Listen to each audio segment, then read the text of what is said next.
अब देखिए अगला हेडिंग है magnetic field due to a toroid. ठीक, a toroid is hollow circular ring with winding a wire over which turns very close to each other। Hollow जो toroid होता है वो एक हॉलो सर्कुलर रिंग होती है जो वायर से के कई चक्रों से बंधा हुआ होता है। It is just like a solenoid which is folded in circular form and it ends are connected to each other. Endless solenoid is known as toroid. ठीक, ये टोरॉइड का फिगर दिया हुआ है। अब टोरॉइड जो है वो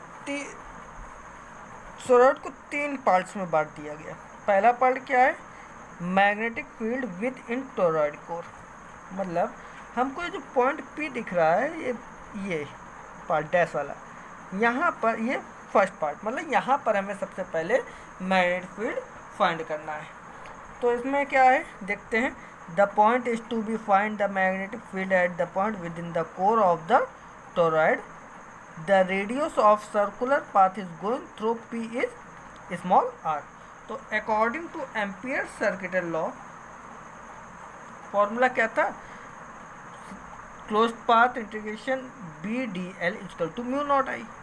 लेकिन फिगर में B and D L are in the same direction each each points. मतलब इसका बी और डी एल मतलब मैग्नेटिक फील्ड और स्मॉल एलिमेंट्स का डायरेक्शन जो है वो सभी जगह पे सेम है। सभी जगह पर जब डायरेक्शन सेम हो गया तो क्या हो जाएगा? Phi d l closed path integration B D L equal to B D l cos theta. Cos theta मतलब कॉस 0 डिग्री। तो क्या हो जाएगा? बी को हमने कांस्टेंट मान लिया तो डी एल बचे अंदर इंटीग्रेशन के।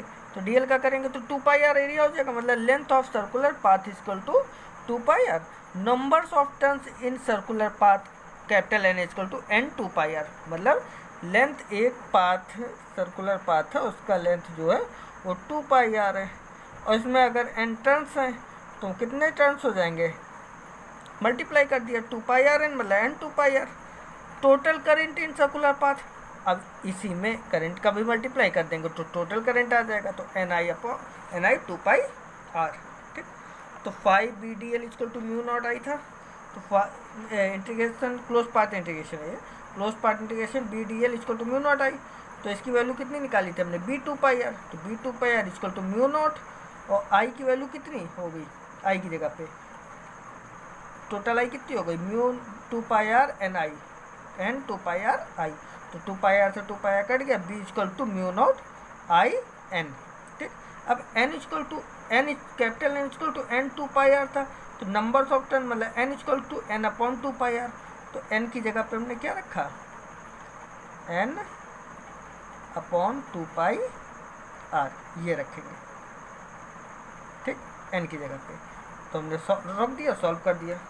ये लिखा हुआ है यहाँ पर एन इक्वल टू एन, यहाँ पर एन की जगह पे हमने एन अपॉन 2 पाई आर रखा तो रख दिया, सॉल्व कर दिया, ये आ गया। दूसरा नंबर देखते हैं। दूसरा नंबर क्या दिया? Magnetic field outside the toroid. तो फिर देखते हैं, बार बार सॉल्व करने की जरूरत नहीं। B 2 pi R equal to mu not I आया था। ठीक, लेकिन आउटसाइड द टोरॉइड में क्या होता है? लिख दिया, देखिए, cover the current are equal and opposite. जो करंट है वो कवर कर रहा है इक्वल और अपोजिट, इसलिए आई की वैल्यू कितनी हो जाएगी? 0।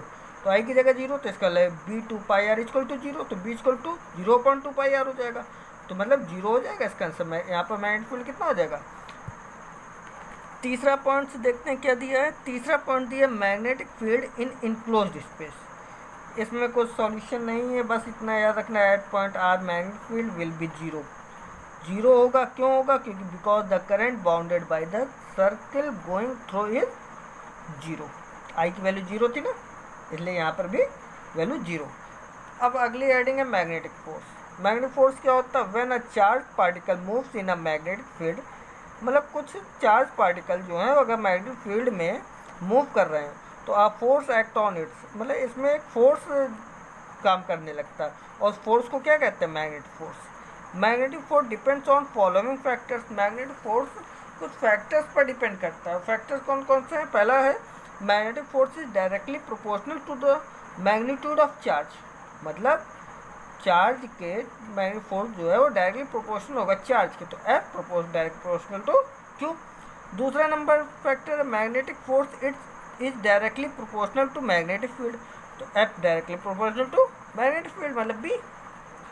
तीसरा है magnetic force directly proportional to the component of velocity perpendicular to magnetic field, मतलब ये डायरेक्टली प्रोपोर्शनल होगा component of velocity perpendicular to the magnetic field. और if theta is the angle between velocity and magnetic field, तो F directly proportional to V sine theta.